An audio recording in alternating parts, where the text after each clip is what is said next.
베니 목사님이 처음 집회를 하는데요. 사람이 너무 많은 거예요. 긴장이 돼서 관계성이 있는 무대에 나가지를 못하겠더랍니다. 그래서 성령님께 말하기를, 성령님 저 못해요. 저 나갈 수 없어요. 라고 했는데 순간 성령님이 마음속에 하시는 말씀이, 네가 못한다고 하니 내가 기쁘구나. 이제부터 내가 할 테니 너는 나가기만 해. 라고 하시더랍니다. 그래서 성령께서 일하시는 대로 붙들린 베니 목사님은 그렇게 하나님의 사역에 쓰임받을 수 있었답니다. 출애굽기에서 하나님은 이스라엘에게 아무것도 요구하지 않고 오히려 가만히 있어 하나님의 구원하시는 그 일을 보기만 해 라고 하셨습니다. 그래서 에레미야에서 하나님에 대하여 일을 행하시는 여호와라고 하신 것입니다. 그 일하시는 하나님에 대하여 예수님은 내 아버지는 농부라고까지 하였습니다. 농부가 얼마나 고되게 일을 합니까? 또 얼마나 땀을 흘리면서 부지런히 일을 합니까?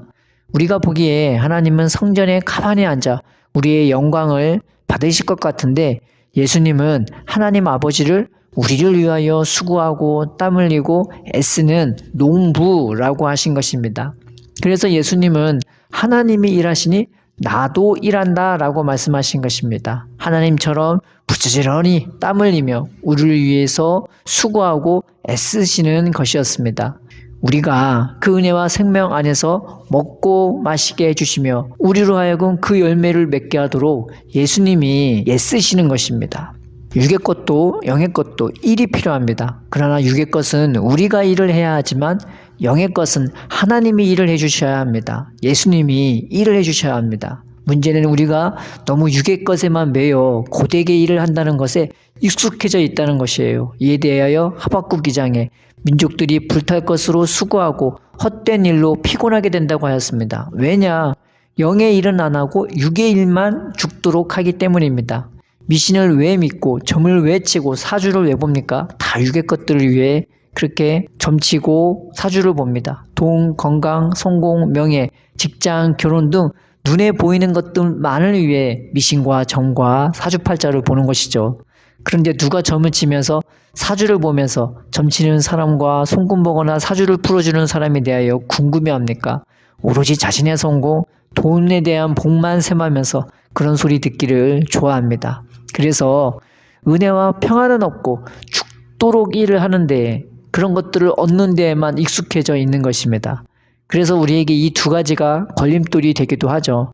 하나님 앞에서 육의 것을 구할 수 있어요. 근데 문제는 육의 것만 구한다는 어리석음이 있다는 것입니다. 또 하나는 하나님이 일을 하시는 것이 아니라 내가 일을 하는데 익숙해져 버린 우리인 것입니다. 그래서 예수님이 일을 하시는 것이 무엇인지 분별을 잘 못하죠. 내가 일을 해야 되니까요. 지금 당장 내가 뭘 해야 하고 지금 당장 내가 엄청난 희생과 헌신이 필요하다고 착각합니다. 그러나 예수님은 참된 것들을 우리에게 주시고 싶어 너무 일을 하고 싶어 하십니다. 육의 것 말고 하늘에 속한 것들이요. 우리는 어떻게 예수님을 일하게 함으로써 이것들을 받을 수 있을까요? 우리의 무엇이 예수님을 일하게 할까요? 우리가 이것을 주제로 은혜를 나누고자 합니다. 첫째는 기도가 예수님을 일하게 한다는 것입니다. 요한복음 14장 13절 14절에 너희가 내 이름으로 무엇을 구하든지 내가 행하리라 라고 하였으며 내 이름으로 무엇이든지 내게 구하면 내가 행하리라 라고 하였습니다. 여기서 말하는 무엇이든지는 하늘에 속한 것들을 말하는 것입니다. 우리가 기도하면 하늘에 속한 모든 것은 무엇이든지 주시겠다는 것입니다. 이에 대하여 누가복음 24장 49절에 봐라 내가 내 아버지께서 약속하신 것을 너희에게 보내리니 라고 하였으며 사도행전 2장 33절에는 하나님이 오른손으로 예수님을 높이심에 그가 약속하신 성령을 아버지께 받아서 너희가 보고 듣는 이것을 부어주셨느니라 라고 하였습니다. 골로새서 1장 19절에는요 아버지께서 예수님 안에 모든 충만으로 거하게 하셨다고 했으며 2장 3절에는 그 안에는 지혜와 지식의 모든 보화가 있다고 했고 9절에는 신성의 모든 충만이 육체로 거하셨다고 하였습니다. 그래서 요한복음 1장 14절 16절에는 말씀이 육신이 되어 우리 가운데 거하심에 우리가 그 영광을 보니 아버지의 독생자의 영광이요 은혜와 진리가 충만하더라 라고 하신 것입니다. 또 우리가 다 그의 충만한 데서 받으니 은혜 위에 은혜라고 하신 것입니다. 그런데 이런 것들을 우리가 일을 해서 주는 것이 아니라 우리가 기도하면 예수님이 일을 해주셔서 우리에게 주신다는 것입니다. 우리가 어렸을 때하고 지금하고 비교해 보세요. 언제가 더 똑똑하고 언제가 더 지식과 지혜가 많으며 언제가 더 키가 크고 힘이 셉니까? 지금 아닙니까? 그런데 기가 막히게 지금이 어렸을 때보다 모든 게 나은데 말이죠. 염려도 걱정도 지금이 훨씬 더해요. 아이러니하죠. 그런데 신앙생활은 내가 어린아이가 되는 것입니다. 왜냐? 일은 예수님이 해주시는 것이기 때문입니다. 어린아이가 아빠와 삼촌이나 이모하고 마트나 슈퍼를 가면요, 손가락으로 이거 사달라고 저거 사달라고 하듯이 우리가 하나님께 어린아이처럼 기도합시다. 일은 누가 하시냐? 예수님이 하십니다. 세상 일은 내가 똑똑하고 내가 잘나야 합니다. 그런데 신앙생활은요, 내가 똑똑하고 잘나면요, 하나님이 더 이상 일을 안 하세요. 그러면 네가 해 라고 하십니다. 신앙생활을 잘하려면 내가 좀 모자라야 합니다. 하나님 도와주세요. 하나님 힘 세시잖아요. 능력 많잖아요. 이것도 주시고 저것도 주시고 은혜도 생명도 능력도 예수님 안에 있는 거 다 주세요. 우리가 그렇게 어린아이처럼 조르고 떼쓰듯이 기도해야 하는 것입니다. 그래야 예수님이 일을 하시는 것입니다. 하나님과 예수님은 우리가 기도하는 것을 좋아하십니다. 우리의 목소리도 듣고 싶어 하시고 우리에게 무엇을 주시는 것도 좋아하십니다. 우리가 그것 받고 행복해하는 것도 정말 행복해 하십니다. 우리가 기도합시다. 그래서 예수님을 일하게 합시다. 우리가 구한 예수님 안에 있는 것들을 받아 누리는 우리가 됩시다. 둘째, 우리가 믿을 때에 예수님이 일을 하십니다. 마가복음 16장에 예수님이 살아나셨다고 하는데, 예수님이 보이셨다고 하는데 믿지를 않습니다. 그래서 예수님께 혼나죠. 예수님이 뭐라고 하십니까? 너희가 믿을 때 이런 표적이 따를 것이라고 하였습니다. 신앙생활은 표적을 따르는 것이 아니라 믿음을 따르는 것입니다. 표적이 우리를 따르는 것이지 우리가 표적을 따르는 것은 아닙니다. 그러면 우리는 무엇을 믿는 것입니까? 다른 것이 아니라 우리를 사랑하시고 또 우리가 사랑하시는 그 예수님이 살아계시고 보여주신다는 것을, 그것을 믿는 것입니다. 우리는 그것을 믿습니다.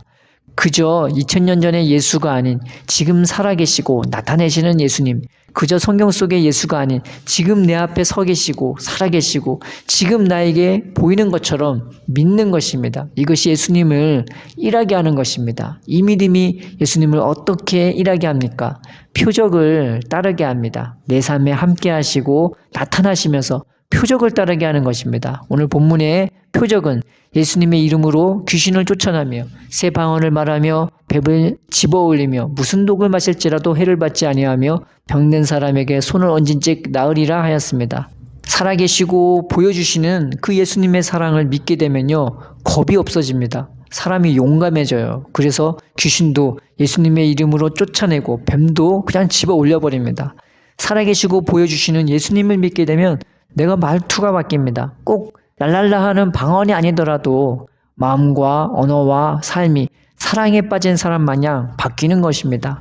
살아계시고 보여주시는 예수님을 믿게 되면 예전에 나를 괴롭게 하고 아프게 하고 슬프게 했던 것들이 이제는 아무런 문제가 되지 않습니다. 왜냐하면 내 마음에 예수님의 사랑이 충만하기 때문입니다. 내 곁에 예수님이 늘 함께 하시기 때문입니다. 본문에 독이라고 했는데 꼭 독국물을 먹어야만 독이 아니라 어떤 사람이 나를 보는데 업신여기든 쳐다보거나 비웃듯이 쳐다보면요, 그것도 독이 되잖아요. 말로써 나를 욕하거나 모욕하거나 공격하면 그것도 독이 되는 것입니다. 그런데 은혜를 받게 되면, 살아계시고 보여주시는 그 예수님을 믿게 되면 그 은혜와 사랑이 이 모든 독들로부터 내 마음을 지켜주는 것입니다. 내 마음에 은혜와 사랑만 충만하기 때문입니다.